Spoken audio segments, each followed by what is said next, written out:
Ditch. I saw you were getting called a harlot on the timeline. They seem toxic as well. Because they said, every time I see you guys say you're broken up. You know what? First of all, let them land. Hey, we've all been there. You know what? At some stage. You know what? Sometimes it takes a few tries. Sometimes you gotta hit reset. You know when they say there's something wrong with your phone, turn it off, turn it back on, and then it might be happening again. What did you do last time? You turned off.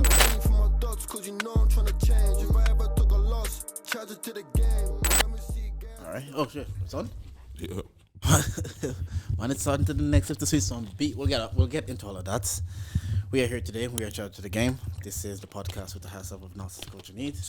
I'm Uncle Jay, but you man can call me Jordan, and I'm here with. You know, it's your girl's favorite voice, Big Ditch, nigga, the Midas touch. All right, and we're back again for another week. I know. Oh, first thing I wanted to say is the reception having seen me on podcast last week. A lot of people have actually reached out and like said they could relate to the story. They said the story was very vulnerable and very relatable.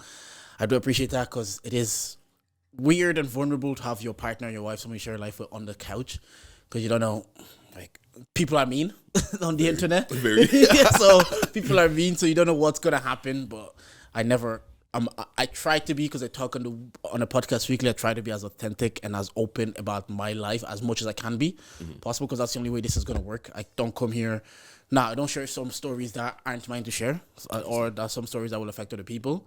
But for her to come here and share herself and the reception that we've gotten from a lot of people, I appreciate it. And people reaching out, DMs, Snapchat, like commenting, and Instagram, flipping Twitter, saying that she's the better podcaster in the Mindamba household. She low-key is, you know. So I appreciate all that. Let me just start by saying that. Secondly, Didge, I was driving to Newry yesterday, yeah, with the family, little family day. Yeah, I'm listening to shit. To Newry? Do you know, low-key, because where I live, yeah, Newry is just as close as Blanche. No, I know. Where, Yeah. You're on the way to Dundalk, yeah. Yeah. Boy, like, you went to Newry. Yeah. It's just random. Yeah, because I think we're doing this thing that we have to get comfortable going out with our son. Yeah. Because sometimes, like, we go out with him, he gets fussy, then we chicken out, we go home. Yeah. So we just have to keep doing it until we're comfortable doing it and having to deal with it. Mm-hmm. So, like, over the last few weekends we've gone out. But that's near or there. What I want to say is I was on the way, I was listening to the receipts and shit. The gigs were on the receipts. I was listening to that too. Grand. I wanted to ask you, if we do podcasts, if a girl says they can get you because you look easy, and maybe you might not get offended, but aren't you like taken back a bit by that? I like listening to it. I was like, I'm not offended. No, not offended. No. It's not a thing. Like, if I was who had in that situation, I wouldn't take offense. Yeah, but I could see why people were like, yeah. Do you know what I'm saying? We do podcasts, yeah. There's girls podcasts in the scene. Put X podcast here, and you look at one of the podcast members and says, I think I could get you because you look easy. That's mad. Yeah, but obviously, you know what it is. It's different dynamics. I know. There's like double standards exist. Men and women are the same. I know that. But I was just thinking, I was like, there's no way they could have came on shits and gigs and Fuhad could look at Holly T and said, I could get you because you look easy. Yeah, no, I hear that was just not wrong. I think the flip side of it as well is that for most women, men really are easy. Like, that's true. We've talked about this before. We're talking an episode with Dave. We're not the hardest to get. Some men's never been complimented. You tell them you smell nice. No, you know what? Yeah, because I've been seeing that. Okay, wait. Is this a like general consensus thing, or is this like a white boy thing where it's like, oh, I'm a man and I never get complimented. Nobody ever tells me. No. I think it's a general. I've talked to black men as well, and they've not really been complimented. Like, I don't know why. It hasn't happened to them, but that's why it's easy, because without saying too much, stroking a man's ego is a way to get them. It's just that easy. 100%. Yeah, so she's giggling a bit more, like she's making you think you're funny. She's making you think you're the guy. Like, and now she tells you your trim looks nice. You've never heard this in your life, so maybe you're right. Maybe it is because it is easier to look at men and be like, I could get you. And to be fair, for the most part, kind of treat men like dogs, and we're good. You know, feed us, rub us a little bit. So love you for life. Because obviously, I do agree. There is a double standard. There's no way we can haven't, like, say if we went on a female podcast, whatever, X podcast, and they look at you and they're like, I can get you because you're easy. You're not phased, but even if she's not your spec. But if she's your spec, are you like, all right. If she's my spec, you know what? You're right. You know what? That's the problem right there. I'm easy. So cut the cameras. Well, if it's just not my thing, you just sit there and say, yeah, say sorry. Yeah. We just I just found that interesting because I was like, yeah, there's no way. Because Audrey was trying to help her kind of like word it better. Yeah. And then Tali was like, no, I think she tripled out. Content. I was just listening to it. I was like, yeah, no, this can definitely never run. You can never sign up for this. And like you're saying, she just looks at some people and it's like, I could get you. Yeah. Have you ever looked at someone and just be like, well, obviously in your past life, just be like, I could back you.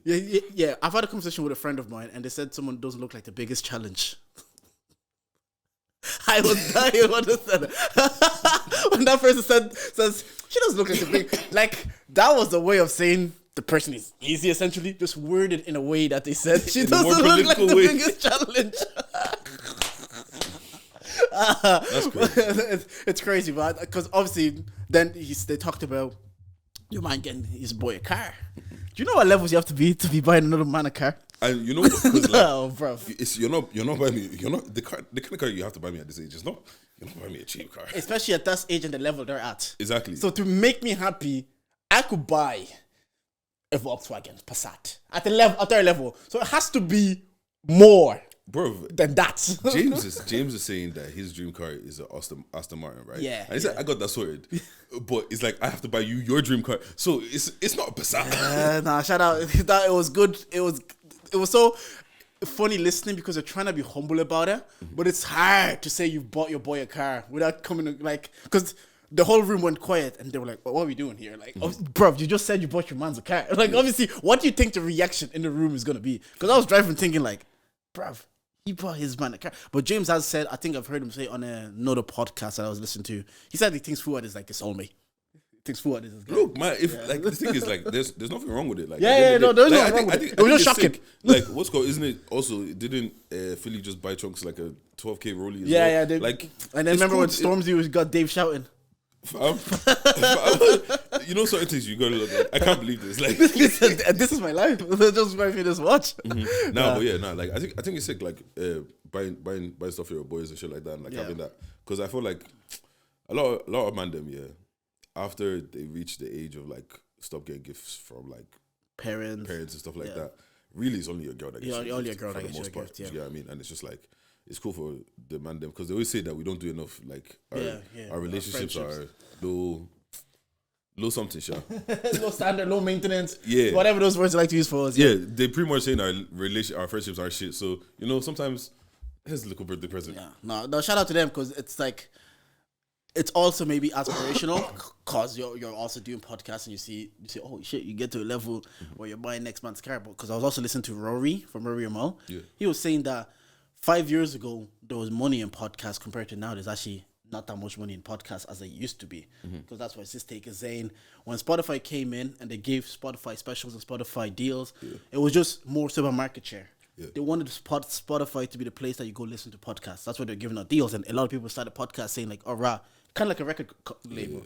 But now those don't exist as much as they used to because now everybody listens to them. After Joe Rogan went there, most people was like went there and now it's your place. You're going to come here anyways. I don't know why I need to give more money.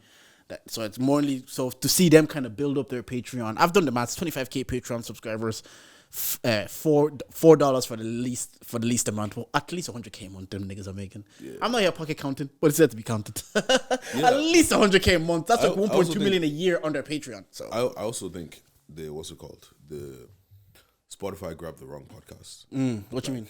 They didn't grab minus Joe Rogan. They got Joe Rogan. Yeah, Budden. They got Joe Budden. Yeah, that was big at the time. But then outside of that, they're getting Amy Schumer. They're getting yeah. Those manufactured podcasts were so silly. They don't work, bro. They just say, "Oh, you're popular. You should have a podcast." You get what I'm saying? Yeah, it doesn't work. It's just like it's literally. Oh, I'm sitting around with my friends. We have one good conversation. All of a sudden, oh my god, let's start a podcast. Do you know who's killing though? Those Call Me Daddy girls.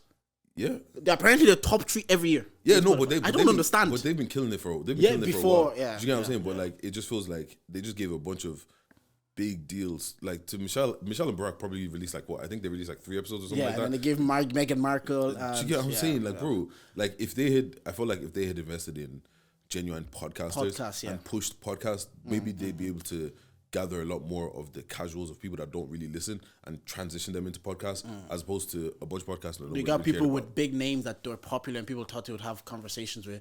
And for the most part, like you say, podcasts were still very new. Like podcast deals were only 2019. That just shows you how new music deals have been going on since God knows where. Podcast deal were in the last 5 years, so they're still very new. So I kind of get their strategies, get the people with the name. Maybe if now with hindsight, they'd be like, you know what? People like Ross Geller as the character. Nobody cares about David Schwimmer. I didn't even know that was his name. Or his political takes on things. Like, nobody gives a fuck. I don't give a flying fuck. Yeah. Well, how's your week been, though? Bro, my voice is gone, bro. Why? So, what's called? I was hosting. My boy Steve, yeah. He's starting this thing where he's 2-0, thank God. He does like a games night kind of a thing. So the first one was bowling. So Steve's always wanted to do a bunch of stuff, but like he just never knew how to do it or when to do it. Yeah. Funnily enough, the bowling, that was like the teams and you could win money. Yeah, that was him. Okay, yeah. Okay, so because the thing is, Steve's always done random shit. Like one time he was like, oh, you know what? Let me just plan a meet up in Phoenix Park. Everybody meet here. A bunch of people met up. Like everyone had their own drinks, stuff like that. Music was a vibe kind of a situation. So like he's just always been doing random stuff. He's had barbecues in his house, and like the barbecues, every time people come, it's like, yo, this was a vibe. Like do it again. Only problem, he lives far. Oh, okay, is that the one that lives like Cavan or whatever? Yeah. What's called Shortboy Sam's brother. Oh, okay. Shout out Shortboy Sam. Yeah. But yeah, so then so his first event or whatever was he decided to do bowling. So everybody get a team. We got teams of 5, and the prize was €500 for the winning team. Everyone came, we bowled, did all of that. It was calm. What's called one team? Oh, a bunch of girls. Oh, we don't really bowl. Smoked everybody. That's why niggas are competitive on dates. Or that thing they said, if a girl's good at bowling on the first date, she's been on too many first dates. Yo, the guys too, bro. Man is curling, bro. You've done this too many times. That's Chris. Chris is class at bowling. I was like, how many times do you come here? You know what? Like, bro. I'm so bad at bowling. But yeah, so we did that anyways. So then this side he calls me. He's like, Dij, we're doing head, shoulders, knees, cup. So you know that head, shoulders, knees. Oh yeah. So he's like, yeah, we're gonna do that. I'm gonna get a bunch of people. We're gonna do it. Dave Smith needs to rise. Emma smoked him twice. Where's the video? I need that video. Yeah, Emma smoked him. Yeah. But yeah, so we get there now, and my voice was already feeling a bit, and then what's called last minute they say, mic isn't working. You gotta shout. Like there was like 24 of us. God. Yeah, there was like 20. There was like 20 of us or more, like 24 of us, whatever. However many teams. So it's not a massive venue where I can't shout. I can shout, but it's just now and everybody's getting loud. If you keep doing it for like an hour or the duration. Do you get what I mean? Yeah. But yeah, so prize to the winner, €1,000 to the winning team. Teams of 4, so that's 250 gone home on a Friday. Bro, straight to the club. So the thing is, people are competitive anyways. Yeah. But now there's money on the line. So people start getting competitive. So I'm there, I'm shouting, heads, knees, cup. But it's not like just heads, knees, cup, shoulders, cup, whatever. Yeah. We did Simon Says, so I'll be doing a bunch of Simon Says. Simon Says. You have to do one left leg up. If your left leg touches the floor, right leg up, all this kind of stuff. Fam, people were getting into this. People were getting hurt. Girls were breaking nails. I've seen. I remember. I think Dami. We have an episode with him. Dami Invest actually talks about like house and everything. He was doing it versus his babes. He flew across the ground to grab the cup, and he did the Ronaldo. Fam. So you got people to sign waivers and stuff, yeah. Because it's like, bro, don't get mad. Yeah. At one point, someone grabbed the cup and like nudged one girl. Thankfully he nudged her into my path, so I could just grab her. But people were diving for cups, all this kind of stuff. But it was cold. It was a great night. It was a great night. Like it was cold, but yeah. So literally shouting top of my lungs for about like 40 minutes to an hour. When you do this, friends, like when you're doing these gigs for a friend, sometimes you get paid, sometimes you don't get paid. How do you discern which one that you should charge? See, the thing is, right. So like, that's like family. Do you get what I'm saying? So. I like for him, like I know he's doing his whole brand thing and everything, but the first one, you're my guy, and he sorted me out in certain times. So I was like, look, I'll do like, especially the first one. I'll do The first one, yeah. I'll do it off the strength. After all, it's a business. Yo. After all, you have to talk to your manager to get you. After 1 or 2, bro. So yeah, you want me to host? So I don't know what my calendar's like. Can you talk to my manager? Yeah, but what's called? But thankfully, the people like my friends and people that I call my friends and like family and stuff like that. Like I'll say I'll do it for the free, but then the revenue innovation comes in. Yeah, So, yeah. you get what I mean? Fair though. Yeah, that's actually such funny because when I saw Morris and Ayub this weekend, and sometimes when you see your friends, you're actually reminded who your people are. Like, so it's easy to, you go to work and we also are this. We also do this. So we mingle around different people all the time. It's sometimes it might be easy to get disillusioned who your people are. At work, you might think like, oh, my colleagues, they might be my friends. Like some people might not you, but some people might get disillusioned. They be like, or even housemates. Housemates is the one that crosses the line quickly. Yeah, you're like, oh, this is my guy. And then sometimes when you're around your real people, you're like, nah, these are my guys. These are my guys. I think it's beautiful, even when like you haven't seen your friends for a while or whatever, Yeah. and it's just like every time we speak, we just pick up where we left off. Yeah, some people, it's like you guys don't speak for a couple of while, and then there's that like when you see each other, it's not the same. Yeah. But then with your people, it's just like almost pick back up where you left off. A friend of mine, well, Simi's friend, I guess your friend, I would say, she was going to meet up with another friend. And she says on the way there, she was thinking, what are we going to talk about? Do you know, that's a nightmare for me. I'm leaving my house to meet up someone over food, and I'm thinking about the conversation. If I'm leaving to meet up with someone over food, A, either it's a business meeting, so we're going there for like a purpose, or B, we're already like friends. I don't have to be going there anxious of like, what are we going to talk about? Because I'm not leaving my house for that kind of... Nah, I hear you, but I don't know. I think sometimes if it's someone you haven't seen in a while, like let's say it was your guy in uni or whatever, it's been 5 years since you've seen him. Do you get what I'm saying? It's like...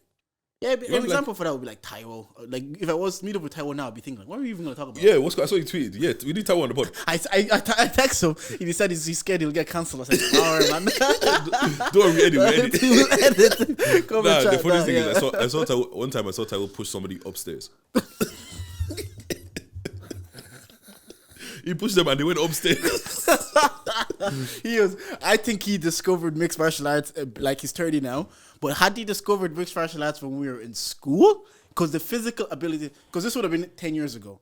So the competition and the field wouldn't have been as competitive anyways. Yeah. And his physical abilities were already naturally more superior than most. If he just trained that already 10 years ago, he could have been someone. Genetically, I genuinely think Ty was a freak. Yeah, no, bruv. I went to I have to get Taiwo on the podcast. I went to school with him. This guy would like, I've told you, he jumped over cars. The ball will go under the car. We'll play football in the air. The ball goes under the car, and he just jumps. And instead of stopping or holding the car, he just jumped over. And the teacher said, "Did you just jump over the car?" He's like, "Yes, miss." I was like, "Nah, bro." No, because the thing is, like, he's a big guy, so he looks like he bangs you in bare bodybuilder kind of a situation, yeah. And in uni, we went to like a gymnastics class. Why is this guy doing backflips? Yeah, bro. Why are you doing backflips? That was a celebration because I played on the same team. Nah, I have to. That's one of the people I'm like I saw his video of him dancing with his missus. Yeah, one thing Tyler's never been able to dance. That went to be viral. I said, this nigga, he was come on the pod. He was come on the pod. What's called? Fam? You know, it's just in time. Let's go. Love is blind, Abby. Yeah, love is blind. We'll be there. We'll be there. Now, I watched that video. I was talking about it. I said, why am I so passionate about this? Why do I care so much about this show? Why we just in like hills, bro? Did you watch the finale? Yeah, I watched and then you watched the reunion? I watched the reunion. Let's talk. Where did we leave off last time? Last time, I think we left off... Before they were getting married. Yeah, before they were getting married, before I think Jimmy even left Chelsea. Yeah. Before he had that conversation. First of all, I was surprised he had the cojones to even have that conversation and leave. Mm-hmm. But I fully understand because to have something like that, she told you not to say it on camera, and she did it on purpose, knowing how it'll make him look. Mm-hmm. Like, knowing that you're the guy that slept with your friend, therefore, now she has a leg up. She has something to stand on. Which I understand, it's a part of the relationship, and sometimes she might be acting crazy and insecure, and we just think she's acting crazy and insecure. Yeah. But maybe that's a part of it, and I understand. We always talk about, like, can you still be friends if you've slept with someone? Mm-hmm. Even though I was like, if that's the thing that he had a conversation and that's your husband and saying, don't bring... It's like, Simi was here last week, and I say, don't bring this up on the podcast. And she brings it up on the podcast. Bear in mind, we can edit.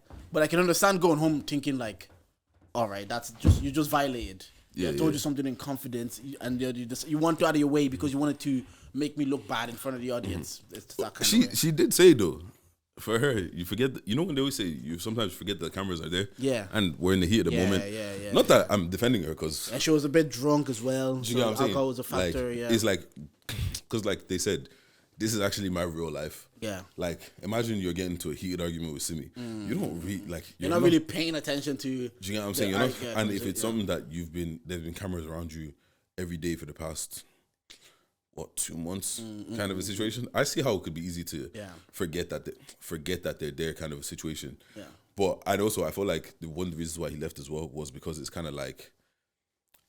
You know when you see like I'm gonna have to drop out this friend if this relationship is gonna work. Yeah, I kind of just met you, babes. We forget that. Well, that is the truth. But I'm also marrying you. Yeah, but I don't think he felt.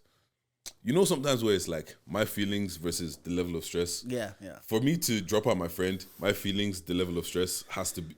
My feelings have to outcome all of the stress because you know it's like. I think before then they were even rocky. Do you get what I mean? If they were like madly in love and this was their first and only thing, and he's like, no, she's definitely the one. I just want to marry her, kind of a situation. And you look at your friend and it's like, look, babes, at the end of the day, you're gonna find somebody, and what if he's not cool? And then I'm here looking like a dickhead. I'm gonna go be happy. I'm sorry, we're still cool. I'll send you a happy birthday message, but that's it. Yeah. At the end of the day, like, it's super tricky to think you can still be friends with someone. Like, if you've slept with them. And then now you're moving on to a relationship, men or women. It's like once you say that, you have to take really secure people within themselves. Because at the end of the day, you could have had sex with this person when you're 17, 18. Now you're 30, 12 years ago. It actually doesn't matter. Yeah. But for some people, like they just have to be so secure within themselves to think that, like, especially that might happen again. So I get where she's coming from. I do get where she's coming from, especially if you've been cheated on before and it's like you guys have been there. Like we always say, 2 wrong moves and you get right back to where you were before. True. And But the other part of it is just like, because I saw a TikTok one of the days, whatever, yeah. And this woman, she wrote a dilemma on Reddit and was like, my husband never gets jealous. Like, he never gets jealous. And it's starting to really bother her. Like, to the point of like, if a guy's hitting on her there, he just kind of laughs at it and then lets her deal with it. Doesn't get like territorial or anything. Apparently they're at a wedding and one uncle or something like that was hitting on her. One of like a family uncle or whatever, like while his wife was there, was hitting on her. He's just like, oh, that guy's a douche, man, and just left it like that. He just never gets jealous. And then she's at work. I think they hired some new people. One of them was like her ex. That was the serious relationship. He told her. I mean, she came home and told him, and he was like, oh, that's crazy. But yeah, what do you want to eat? What did you want him to do? Yeah, but she's kind of like... Just show a bit of emotion towards the, like, oh, you want to... But he hit her with a... But, like, I know nothing's going to happen because I trust you. Yeah, that's like, or literally about to say that. I was like, where I am now, I don't think, like, it'd be hard to get me, like, as jealous as I used to be 5 years ago. Yeah, but... Right now, if she comes and is like, oh, this guy hit me at work, or on this night, I'm like, all right. Yeah, no, but that's fine. Like, that's an understandable level, but... Yeah. There's still certain lines that... My line is, it's more about who it is. Then, like, that's my line. If I'm at a wedding and some random uncle hit on you, I'm like, all right. But it's about who it is. If it's about like someone I don't like, I'm just not even jealous. I'm just unhappy it's him. But what's cool? But like, it's fine if someone's hitting on your wife and you're not there. Yeah, that's cool. Like people she's single, whatever. Niggas shoot their shots, whatever. What if you're upside her? Depends where we. Do you get what I mean? Like, yeah. Like or if it's like, oh, she's told you that she's got a man or whatever, and you're still disturbing her. I think that one annoys me because then it becomes disrespectful or it becomes a line cross. Because niggas shoot her shoe. Like you can never be mad at the shoe. If your girl looks good, she's out a nigga's shoe. You would have probably done the same thing if you're in his shoes, 100%. Especially if she's single. So I'm never mad at it. But if she's kind of told you and you're persistent, I'm not even. I just think I'm jealous. I'm just annoyed. Like, or if you know me, those are the ones that like I'm even more annoyed. I don't think I'm jealous, but I'm jealous more so if they're flirting with her and I see her like she giggled or something. You know, sometimes laughing is involuntary. You might have actually said something funny. Yeah. And now like that you've laughed and I'm like, yo. What's so funny? I make those same jokes at Yeah, home. look, what's so funny? I want to laugh too. I make those same. I think that's what will bother me more her reaction than someone. Because if she's reacting the way like she's brushing it off in front of her husband, it's just reassuring him. Yeah. He's even finding a more reason not to be jealous. If you're kind of like, oh, hey, oh, sorry, I'm actually married, but you're playing with your hair. Like, what's going on right now? What are you doing right there? Hey, give him the bone face like you're at work. Just, yeah. It's like, yeah. No, I hear, but like, no, but that one is just like I guess she just can't handle that, and it's probably. She probably equates jealousy to like showing that you really care, like me or care or whatever. Well, he's probably watching it from his angle. It's like, but you're not giving this any energy, so I'm not really happy. He was like, because they had a conversation and he was literally just like, but I know nothing's gonna happen. Like I trust you 100%. Like what do I need to be jealous for? Yeah, show her whole shit down. but back to Love Is Blind. Yeah. Then when they're at the like he ended it. I think the fact that he ended it before even going to the altar. It was smart, yes. It was very smart compared to AD and Clay. Clay's a psychopath, man. Like, even when you're doing banter up there and then you say no. Okay, buddy. Okay, first of all, hey, look, I'm not here to police banter within a relationship. I'm like, if I've never seen you with your girl or a girl, whatever banter you have with Wyndham, I can't really police it. I might just think like, that's a bit much, because I was listening to like Where's Your Head At, and David was telling Snow that sometimes Snow's banter and his missus, for him it's like a bit much, but that's their banter, so they get it. So maybe him saying okay buddy, fair enough. He seems like the type that would say that. Yeah, maybe that's their thing. But on their wedding day, like nigga, the first thing that came out, you couldn't say you look beautiful, buddy, and then okay buddy. Nah, if you said it eventually, I'll hear it. Damn, she got that shit up. I saw a tweet that says the thing about AD is because she's such a body, she can't help but serve body at any given occasion. Yes. That sometimes you just don't need to serve the body. You know what? Because like the thing is, she looked amazing. No, yeah, of course. The thing, however, I do think it's more her body made that dress look crazy. Not that it's not a nice dress. It was a nice dress, but you know, it wasn't giving. It was giving. She has one of those bodies like whatever clothes must accentuate her body. It's like Taylor Rooks. Sort of the same thing. She says I could wear a turtleneck, but because she's big chested, it just the way it looks. No, but it wasn't even that. Like the slit, it was mad high. I can't remember. Bro, her thigh was out, like thigh fully out. And hey, look, I can't remember. Hey, look, I'm not complaining. If your wife did look like that on her wedding day, you'll find energy. Yeah. After that long ass day, you'll be like, nah, bro, we ain't sleeping today. Look, after we just spent how much on this party, right? But yeah, to him. I think Jimmy handled it well. Before they got there, he gave his reasons, and even though she tried to downplay it to like this is the sole reason, I can understand saying like it was such a breach of trust. I don't know, and to his point is it's not fair on her because she's gonna have other partners and like his friend that he slept with, so she should have the benefit of telling that herself in her own time. I told you because you're my wife, and I want you to know that nothing's gonna happen. But now the world knows. To be fair, they don't know which friend it even was. Not gonna lie, but I can understand saying that like she's gonna have other relationships, and you have to give her the chance to tell her partner that it's not your place to tell, and that's a breach of trust. Whereas going to the altar like Clay did in the final dying seconds and saying it will be unwise of me to say the minute he didn't say. The minute he opened his mouth and I didn't hear I was like, this nigga say no. God, this nigga say no because that's in that moment.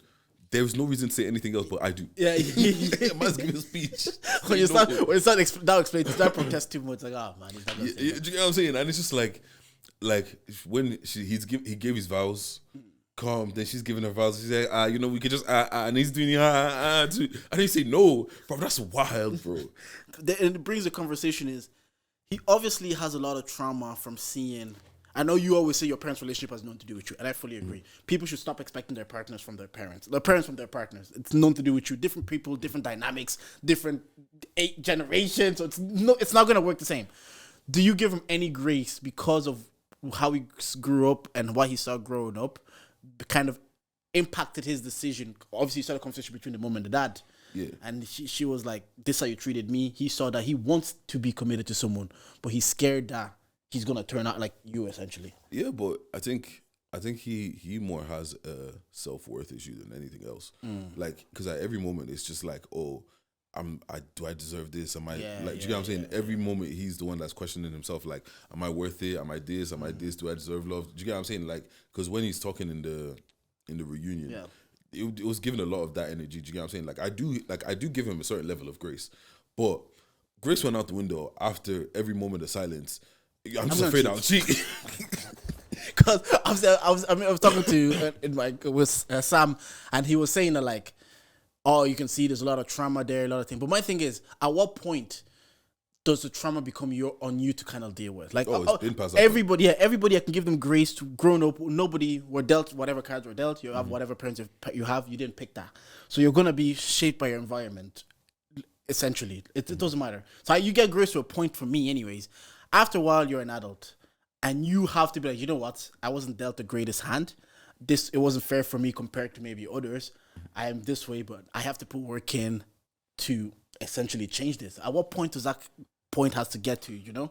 When do we take ownership of our own situation and stop blaming our parents? I'd say you have your early 20s to fuck around. Yeah. Like, I think once you've broken out like 25. Yeah, I agree. I agree.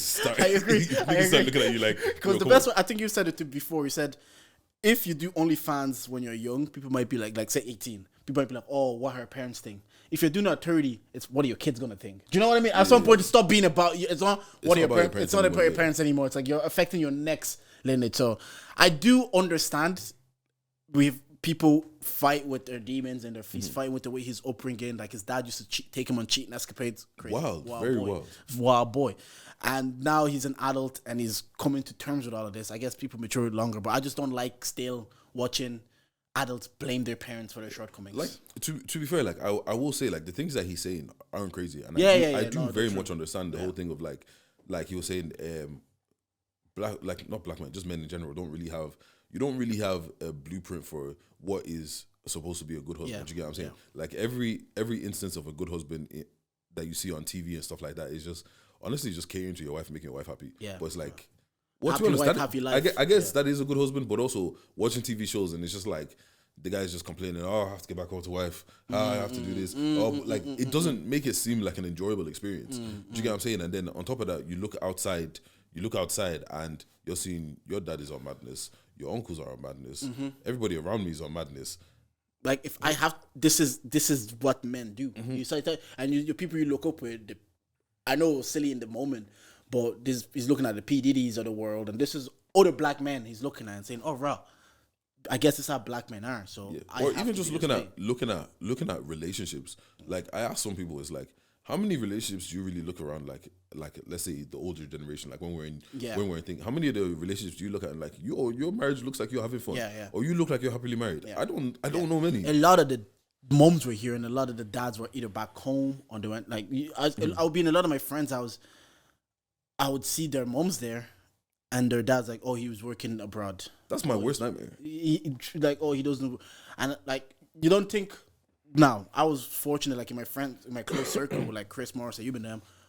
Both parents were there, so when I was going into their house, I would see both parents. But in all the friends I had around, that's what you're describing. I would go into their house of like, oh, he lives in Niger, he's working. Oh, he's doing this. So then you grow up and you feel like I'm present by providing money because that's what my dad did. My dad sent money, and my mom then looked after us. So that's what a man's supposed to do.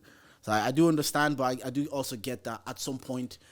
The ownership is on you. Yeah. Like Clay, it is on you to put the work in and to figure out like, you know what, this is what I saw, but this is why it doesn't have to be for me. Yeah. And to be honest, at the end of the day, like it really does. Like if you go out and cheat, it's not your dad didn't make you cheat. Do you get what I'm saying? Like I can understand maybe the thoughts and the feelings of like, oh, if a girl wants to do something with you, you have to do it, or like you're not a man, whatever. Like I can understand those voices being in your head and shit. But at the end of the day, if you do it, you did it. Yeah. Like let's be 100. Do you think now that he said he's put the work in and he still wants to be with her, do you think she should try again or? She will. I think I saw a snap. I think they did. Oh yeah, and then she said they're flirty friends. Someone says we need to kill the spirit of situationships. Yeah, but you know it's one of I hate Twitter. It's one of them situations when, bro, they almost got married. There's a certain thing that's always gonna be there. Do you know what I'm saying? Yeah. Like it's either gonna turn sour or it's usually going to. That's it. Like that back and forth can only go like at some stage. It's unusual to see it really end amicably. If you're just, sometimes it's like, it has to be cut off, and sometimes because it has to be cut off straight, it might be sour for a bit, and then maybe years later, you'll be like, it had to be that way. Because I've been in a breakup where I felt at some point it had to be like cutthroat, or it's not going to end, or it's just going to be a back and forth. So it has to be like, this is cutthroat. But years later, it's like, there's no beef. Like, that's just how I felt I had to deal with it in that moment, because if I didn't, it's like, who knows how long this back and forth will continue. I think that, but I wish them well. I hope they make it work, because I'm not here for black love. Hey, black love, shout out black love. Yeah. Sorry, what's his name? Nigga with the mullet. Stage. Trevor, why did he come? Bro, I was thinking the exact same thing. I just wouldn't go. Do it. Okay, wait. Okay, tell me if I'm mad. Right. Tell me if I'm mad, yeah? I hear it. Toxic did you see in the building today? Let's go. What do you mean you hear it? I slightly hear it, right? So you're telling me, right? Okay, this based on the information that we have. Yeah. You're telling me that this babes that he was chatting to before, they're toxic, they're on and off, but she's not really my babes, yeah? Okay, yeah. We're in a mad situation, and I'm telling you that, I'm doing this love is blind thing. If I find the thing in there, I'm getting married. Yeah. And it's over. However, if I come out and I'm heartbroken and some girl didn't pick me and we're toxic anyways, I'm gonna spin the blog. Do you know when you say like that?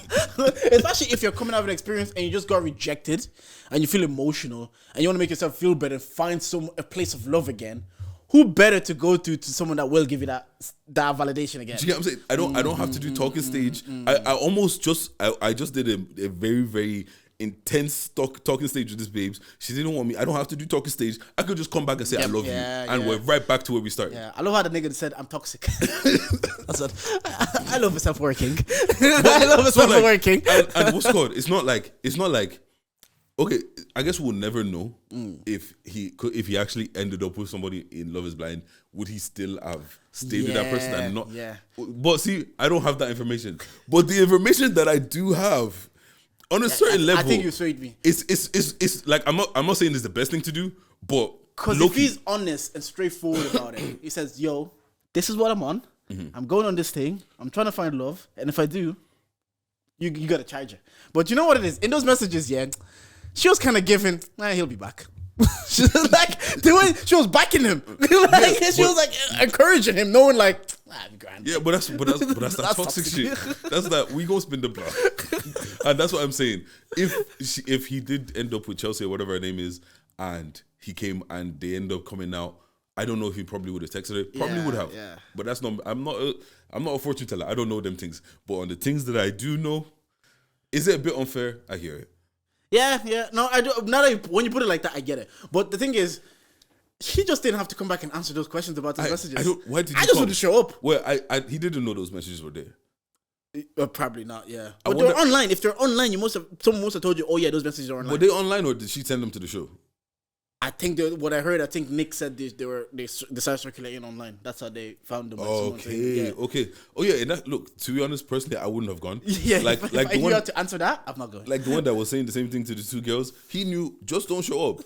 They say, why'd you say the same? And then you know, fucking AD wanted to date him in the end. But I also understand facing that level of rejection on the altar. You're gonna think, you know what? There was someone there I had a connection with that also wanted me. I'm gonna see if I can explore this connection anymore. Why though? Yeah. Because there was a connection there. He was just chatting. You just found that he was saying the exact same thing to you, to this girl. But to your point, once you get that level of... She got rejected, not even at the talking stage. She got rejected at the altar. Fair. So you have to find... I need to validate myself. Your ego is bruised. Your heart is hurting. Like when you're in that emotion... I have looked for validation for less, not gonna lie. So when you're in that moment, your ego's bruised, your heart's broken, you're hurt. You're gonna think, I've already done the talking stage with this guy. I can go straight to... Let's see where this is, rather than finding a new nigga. So I like, obviously we don't understand because we're not in those moments, but I can understand getting rejected at the altar and thinking, I'm gonna find the quickest let me find the quickest distraction. Yeah, the quickest the thing is, like, I do hear it. Did you see Clay's face when she was saying all that? Yeah, it was that's what you could see. You could see the nigga wearing his ego on his face. You could see the nigga. Yeah, it's fine. I can't say. Okay, you can't do anything about it. You get what I'm saying? And to be honest, it's your fault. Yeah. If you had said yes, it wouldn't have happened. Yeah, you can't really be. That's why she was looking at him after she was speaking, and then she was like, "Respectful." You don't have to be respectful. He fucking left you at the altar. He needed your man. What's called? And then Jeremy and Sarah Ann. I'm happy that they're together, bro. I'm happy that They seem toxic as well. They said every time I see you, you guys say you're broken up. You know what? First of all, let them land. Hey, We've all been there. You know what? At some stage. You know what? Sometimes it takes a few tries. Sometimes you gotta hit reset. You know when they say there's something wrong with your phone, turn it off, turn it back on, and then it might be happening again. What did you do the last time? You turned it off and turned it back on. Exactly. So you're gonna do this time. So don't give me hate for that. I'm not judging them. I'm not one to judge. But what I did see a tweet, it was like she's acting like Jeremy is the prize and she won.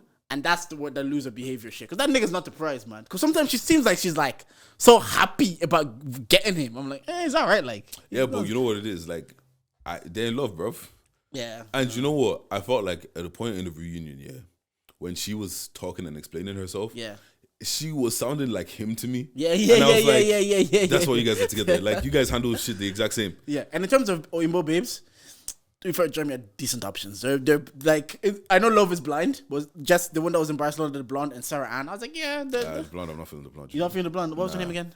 I think it was Jessica. I don't even know. No, it was Jessica and Sarah Ann. Yeah. Because even when she came, it was just like, oh, you guys are disrespectful and this and that. She starts going off. I'm just like, babes. She was one of those girls when you argue with, she goes straight for the ego. It's like, you're not man enough for me. You've never been man enough for me. Like, I think I was man enough for you when you said yes. Why are you questioning his manhood? Because she knows. She knows, like, you've never been man enough for me. And then he says, let's go jet ski, and they're cooking him. I was like, bruv, she just said you're not, like. You know what it is, yeah? Like, in that situation, you know, to do the thing that doesn't make the other person more sad and all that, I get. Yeah. But if I don't give a fuck, I'm going jet skiing. If you just scolded me and called me names, told me I'm not man enough, said this and that about me, said your engagement is over, why do I then have to be respectful after that? You get me? Like, why do I then have to be like, oh, maybe I shouldn't go jet ski because I will look bad? Look how she just talked to you.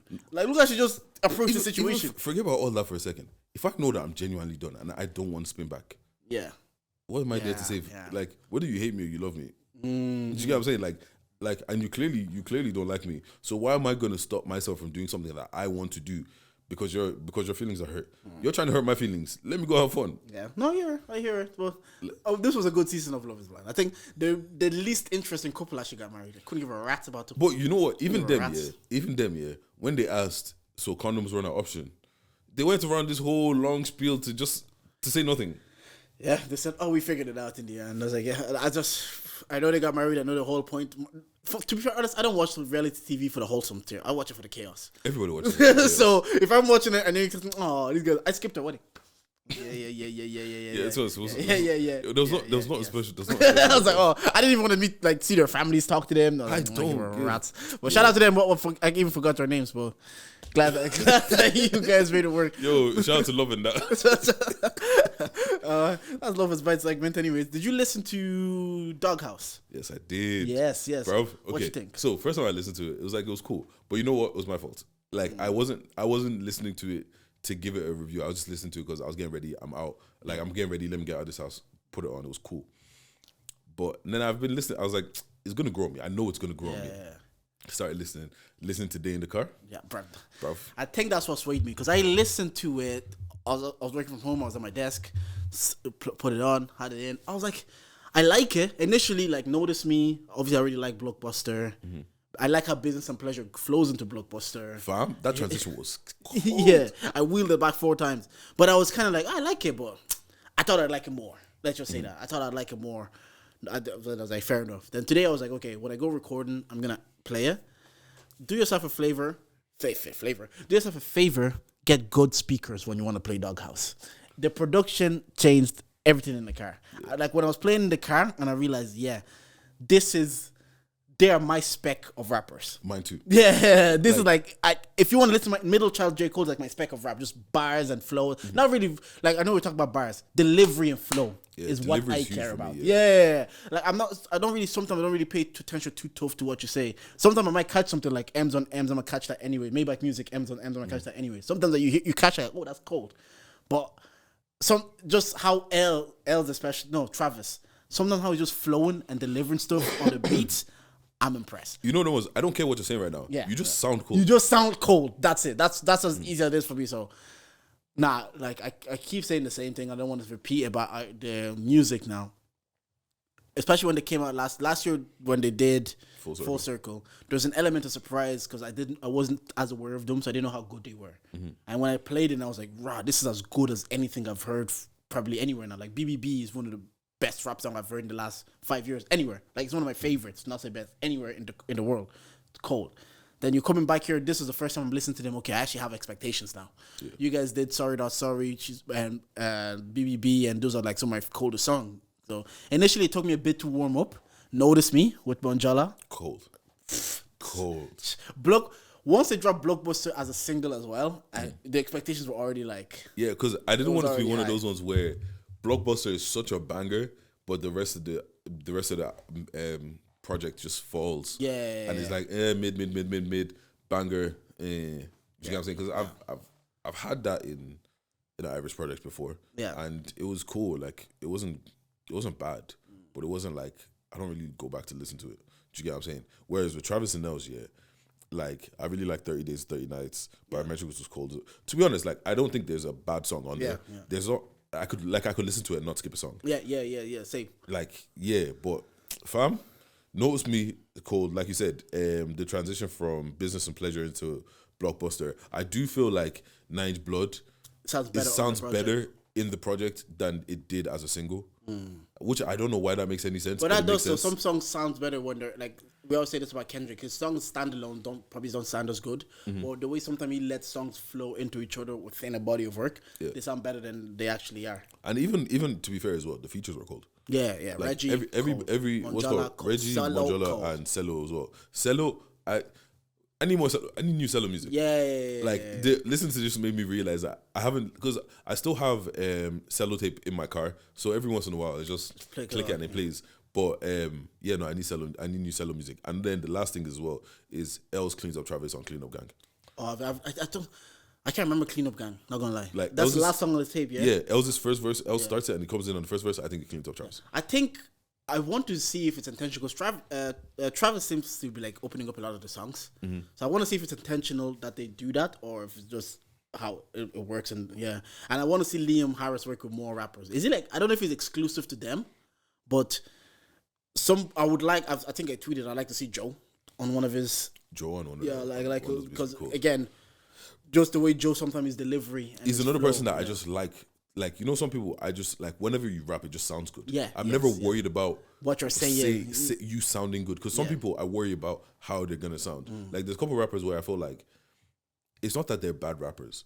Because, like, they have potential. Like, they'll catch you. They'll get you in the flow. But then something sounds off. Like, I don't know if it's your tone. I don't, like, once again, I am not the musical person to be asking for these things. Next week we'll have this conversation with musical people. This is just my opinion. But, like, it just feels like it sounds like you miss a beat or like you're off beat or your tone just doesn't sound like when I listen to Travis, I could zone out and just listen to his flow. Yeah. But and it's consistent. Do you get what I'm saying? Yeah. But whereas with some people it's like you're listening, you've caught me, I'm listening to the flow and then you just drop it. And then you pick me back up and then you just drop it.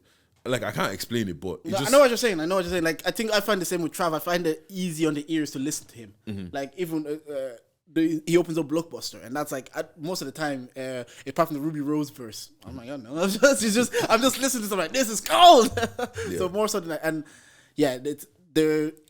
again, I like rap music. I know some people rappers are not rappers or artists. Fair enough, but when they suit the spec of what I like, the production, the delivery, and the flow of what they're saying. Now, there's bars here and here like Maybach Music, M's don't catch that anyways. I'm like, yeah, okay, bar. But I personally don't require that. I just like, am I enjoying listening to you? Like Future is not someone I go to listen to for bars. But when I hear like in Low Life or some of the songs with Drake, I'm like, this is cold. I'm not here listening like, oh, what Future is going. I guess there's different. You know what you're getting from Future, so you're not really going to Future to say, is he gonna bar this up? But I hear you, but I also don't want it to be mistaken as we think someone like Travis is just flow. Yeah, because he is giving you bars in there. Yeah. Do you get what I'm saying? But for me, And it's up to the delivery, next if the Swiss don't beat. like delivery for me is huge. Do you get what I'm saying? Because like the thing is, some songs I love because of maybe like 3 words in a certain point that he said it this particular way, or they said it. Do you get what I'm saying? And like believability, like do I believe that you believe what you're saying? Like the boys come on with like, it just feels like it's just confident. Like they've got the it factor, and you can't buy that. You just manufacture it. You Like, can't see that. And that's another thing where I want to see if Liam's production translates, or is that something that maybe they just have and it's nothing to do with like who they work with. Like Liam, again, Joe might sound class on a Liam being like we heard Cello there on Franklin Flow sounded great. So I just want to see him work with different artists. I've said this in the group chat. Some artists, producers, marriages just work. Yeah. Like they just, you've seen this producer work with this guy for some reason. It creates bangers. This producer works with another artist. It just doesn't. Yeah, no, I hear you. So I want to see it. Those times, you think it's because the rapper is not to the same level. Like, because random name J Yellow, I think he'd flow on one of them beats. On one. Do you get what I'm saying? Like, I can't see that, but I like to see it. No, like, but I just want to see the variety. The reason why I say that is because I think he's very versatile, and like I've heard him in versus rap. Yeah. Do you get what I'm saying? And catch a beat. He's got flows. He's got melodies. That's what cadence mean. I wanted to use that. Say, oh, yeah, flow and cadence. I know. I think it's more like the way like you set up your bars. Okay. Like it's very. Do you get what I'm saying? Like that's how the cadence of something goes. You get what I'm saying? Where some people was like, it just, once again, it's like you have me and then you drop me at a certain point. Like if we're on the 4-bar, I can't explain it because I'm not a rapper, but I know what the fuck I'm saying. No, I get you. What I like is just that. Once again, I feel like in terms of gliders as a collective, I haven't seen something that is below par quality wise. Because it seems like their tracksuits and all of that, it seems like their clothes. Because it's not only tracksuits they do jeans and all that. It seems like it's cold. Their promos are cold. Seeing what's called, then put #Doghouse on the GPO. Like it seems like the way they brand their product on every level is just cold. They're the one group that I see. Like I have a whole theory on like stagnation within the Irish scene. We'll speak on it more next week. But the way I keep seeing them elevate, it makes me think. Do they have resources others don't, or are they just willing to do? Like I think you've said it. If you really wanted to, you'll find a way. Like so, I have a whole thing of like, sometimes after 2-3 years, I see things go stagnant. Is it just because of lack of resources? What's happening? I don't know. Next week we'll talk. We'll speak on it. But I was like, I don't know. But they make me rethink it. I'm like, they seem to just since I've known of them, it just elevation to that next stage every time. Like, what could that just be? They have the hunger and the drive to do it, that maybe others get to a level after 2 years, they're satisfied?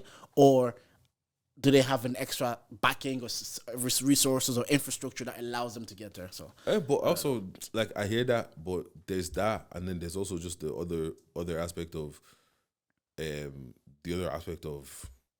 the word I'm looking for? Just want it, maybe just want it. That's what I mean. That's all it could be. That's all it could be. The thing is, right, like, one thing that happened even with us, like obviously we want to do the set and everything, and sometimes people were just like, I remember Zeta was like you know, you could do up your set and like it doesn't have to be expensive. Like you could do, there's so many different things you could do. Do you get what I'm saying? Or like being at the back of Felicia did her music video for her thing Tough Meat, right? And I was there for the whole shoot, right? And watching the way the crew made things work and made things look like it was some expensive, blah, blah, blah kind of a thing. And it was like, nah, you could do this thing. Do you get what I'm saying? Like, it's just maybe just people haven't thought about how to do or a different way to do it. And that's it. That's like, I don't know. And that's why Sarah, Simba, and Jaffa, they're doing the growth experience. Yeah. Because people might need this help to grow and to get to that next level. Because obviously, I've thought about us, and I've thought about like, oh, what's our next level look like? Do we need the infrastructure here? Do we need more resources? Like, and then I start thinking like, our artists also going through this same thing. And I had a conversation with Joe, and I'll talk about it later. But yeah, he gave me kind of his background to why he kind of seems to have stagnated. Like he won't mind me saying, because I've told him I'm going to talk about this on the pod. Yeah. He kind of gave me his background to why he stagnated, and I'm going to kind of say if this could be a factor, or a lot of artists, maybe you're just willing to push through. You're willing to work with what you have, is what you're kind of saying. Yeah. Zeta kind of told us like, you can just work with what you have and create a cheap, like not a cheap set, but a set that works for you guys. That's not that expensive if you really Yeah, and it's just, once again, like, it just goes back to, like, at the end of the day, it's gonna get done. Because I know the other people that I hear great things about is, I don't know if that's the name of the collective, but Chamomile Club. Yes. Like Dan Monjola's guys. Yeah. Like, those are the other people that I hear that everything that they bring out is cold. Like, even their promos for their events and stuff like that is so different to everybody else's. It's not like it's not just a, hey, sit down, yeah, by the way, we're doing this. Like, remember when they had one where it's like they were in the ice cream truck and they were doing all of this kind of stuff, and it was just like, it's just cold. Like, and it's just like finding new ways to do it. And I remember I saw a clip of Jordy. Funny enough, I've been listening to Jordy. I have to play it on the way home. Jordy's mixtape, Shake My Head SMH. I've had it on repeat. That's the only thing I've listened to until Doghouse came out, kind of situation. But he was saying on HC, saying that, like, the weird thing about being independent is that it seems like every year everybody's fees are going up. Yeah. But your budget isn't, or it might even be decreasing. Yeah. And it's like, how do you deal with that as like a boy? And he was just saying that, like, for him, he's not crying about it. You just got to deal with it. Yeah. And how he's dealt with it is getting new, younger people, hungry people that will be able to do the job. But he's like, everybody's prices are increasing. Everybody's expecting the quality of a product to increase as well, but your budget isn't increasing. That's the life. Like, cost of living goes up, inflation goes up, and my boss wants to give me 5% when their boss will give me 5% when inflation is 10%. Do you get what I'm saying? So I technically have less money than I did last year. Now camera guy is saying, yo, it's 200 now for it. Because you think of, like, Liam now. Liam, star producer. Like, after these two projects, whatever his price was, now it's going to be like, yo, the price has gone up. But if you're an independent artist, you're like, I don't have Liam money. So, like Jordy's saying, I have to find someone that makes Liam type beats. That's the alternative. Because if you think about it this way, right? Let's say if someone got to Liam before, even let's just say after Full Circle came out, the level of production, maybe his skill has gone up because obviously he's doing it more, he's doing all of this kind of shit. But, like, let's say you can get Liam Harris beat around. I'm not even gonna throw a price. Let me just throw a price on it, just to, like, obviously I don't know anything about how much things cost. Like, let's say you get a beat off him for €500 after Full Circle. Yeah. Now Blockbuster is gone off, and all these different people sharing doing YouTube videos about it. America. Now what's called? Now someone like Mist is hitting him up like, yo, I need a beat. So all these people are hitting him up. Oh, here's $5K for the beat, $10K for the beat. You think I'm taking €500 from you for my beat? And now you were looking at people that were giving a Big Joe a shout, but then he's an independent. So now the same beat could have got 500 years ago. Now because JME's hit him up, it's 1,000. And his budget really hasn't gone up because he's continued to be an independent. Do you get what I'm saying? So this isn't my. I don't have a label back in me. All the money that's coming here is out of my pocket. Yeah. Anyways, speaking about that, yeah, Jordy on his album, he says at one point he goes the olders that had the Benz and all of that are now coming to me asking to be silent investors. Yeah. Do we need drug dealers to invest? That's a good thing. Yes, because I think investment is. Again, I think investment is required for us to elevate to that next level at some sort. Even if it's the drug dealers, someone has to believe in this thing. We can get to a certain. We will keep pushing and we'll keep pushing it. But yes, whoever's doing drugs, if you believe in this community, invest in Charger. No, fam. Invest in Charger. F-boys too, bro. Yo, drop man the little camera. If you're seeing an artist that you believe in, that when you're doing your runs here and you're listening to that independent artist, invest in them. Because DJ Drama was on 90s Babies, I listened to that, and he was saying that the first time he got real money was from someone BMF. from BMF. Yeah. So he's telling this guy from BMF, yo, like, would you invest in my invest in my mixtape? And the guy's like, oh, how much you need? He said 8. Guy gives him 8 bags. He's like, I only needed 800. But now that money that you have, you can do so much more with. Yep. So maybe, hey, I agree. Because us 9-to-5ers have bills. We have bills and we have kids. You know them ones. So forget about that. You're clearing my monthly salary in 2 days, in a day. Invest in Charger. Hey, set up a thing. Let me tell you something. To come. Let me tell you something for free. What's that thing that people keep saying? When I get money, there'll be signs. When Charger gets invested in, there'll be signs. Same with a fur coat. Apart from that, you know what you'll be able to see my pores. You'll be able to see everything. My eyes will dilate. You'll see it. That's how nice the camera will be. All of a sudden, I'll be me that say I'm not going outside. I'll be doing bottle service. You get what I'm saying? And then we'll be like, oh yeah. So what are you charges to the game this week? Yeah. So man, I was in Vegas, yeah, and I lost 10 bags. I was Vegas. I saw Dana White. So I bet with Dana White, and I lost all, man. Those things not funny now over there. No, but yeah, that's a good say. Yeah. All jokes aside, we actually do need investment within the thing, and wherever it's coming from, it is what it is. Hey, it is what it is. Because what's cool? Because like even I'm looking at it now. Yeah, in America, a lot of like the drug dealers were investing in like music and all that kind of stuff. Yeah. Maybe even drug dealers, like let's say Jay was a drug dealer. Yeah. Obviously took his drug money, invested it in some music. Raps, There's popped off. NBA players that come from the hood that they tell them because they're good at sports. The drug dealer says, nah, leave them alone. They pay for their stuff, up until they get to the NBA. Now, sometimes there's a back effect because once they get to that, they have legitimized money. Those people it's an investment. Yeah. Oh, now that you're making the NBA money, they kind of want a little bit. So, and then some people never really leave that life. But it's the same thing. They see a kid with a talent, say, he can go make legal 200 millions. And then with that, they start backing him. Even, you know what? Just because we do care about bars. Travis on one of those songs says, one of my boy, I know someone that made, what was it, 100 racks from the hood. Bro, break me off a little 10. I do music now. I'll give you my portfolio. Do you know what I'm saying? When I go on tour, you gonna be there? No, but yeah. Shout out Dog House, shout out Travis Adels. Back-to-back years, 2 albums. I'm thoroughly impressed. Mm-hmm. And again, cool, they look like they're doing their iTunes #1s this time. So fair play to everybody involved in that project. I know, like for artists anyways, to do bodies of work back-to-back years, it's rare. You don't really see it, even like at the highest level. Only like Drake and Rihanna would do it. But yeah, and it's just like once again, keep the music coming, bro. Yeah. Yeah, like, before we wrap up, each other into the game. Not even before that. What's called big ups DJ Uzumaki and yes, and selling out their event DJ showcase. Yeah, showcase. I haven't seen anything, to be fair. I haven't heard anything about it, but from the little I've seen, it seems like people had fun. Yeah, and then for the fact that you can just sell out an event, take that as a win first and foremost, and it's your first one. Mm-hmm. And I'm big on letting people land. I don't know if Akbo got everything right. It looked like I texted him briefly. He said he said he's waiting for the criticism. So there's a lot that goes on the day. That's why we're so grateful we had GB for our live show. He was handling all of that. So let the guy land. I'm pretty sure that this is going to be his lane. Now I think he found he's going to start working there. When he can be bullying people to buying tickets. You know that one. Why not? Yeah.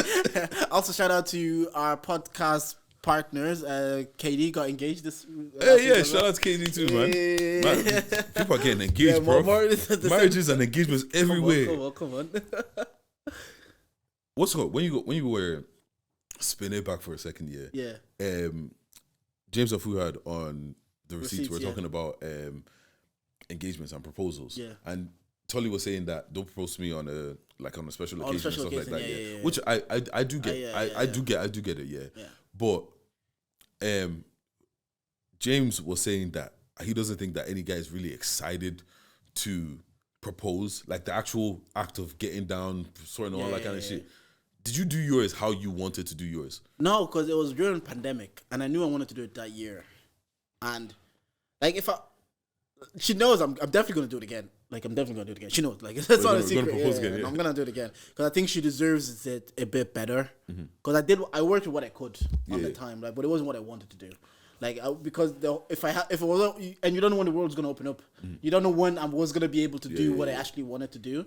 So no, I didn't do what I would have liked to have done. But we've said on the pod we might renew our vows, and I'm definitely, it's something I think about. I'm like, nah, I'm gonna want to run back. You know, just ask us to be a Valentine and get on one knee, bro. They call it day. But what's going on? I was gonna ask, even when you do it again, you don't have to say what you want to do, whatever. Yeah. But is it more what you want to do, or just knowing what she would like? Oh, it's all about her, man. That's what I'm saying. Like, just don't tell me what do you want to do? How do you want to do it? Like, do you know what I'm saying? I'll make it happen. You want all your people there? All right, cool. Yeah. If you want all your people there, if you don't want all your people there, like, and then give me an idea. Like, if you wanted it to be like, oh, like for it to be in a room, and then balloons, whatever. Give me an idea, like a theory, and I might not do it like a bigger room, whatever, a beach, but nah, it's something I want to do. How would you do if you did it like for you? Like it was your whole. Forget about what you wanted. You just all your ideas. What would you do? Oh God, but it's hard to think of a general because it'd be generic. It'll just be what I've seen. It would be like all expense paid holidays, take you to like a romantic place in Southeast Asia. Once you said holiday, so win.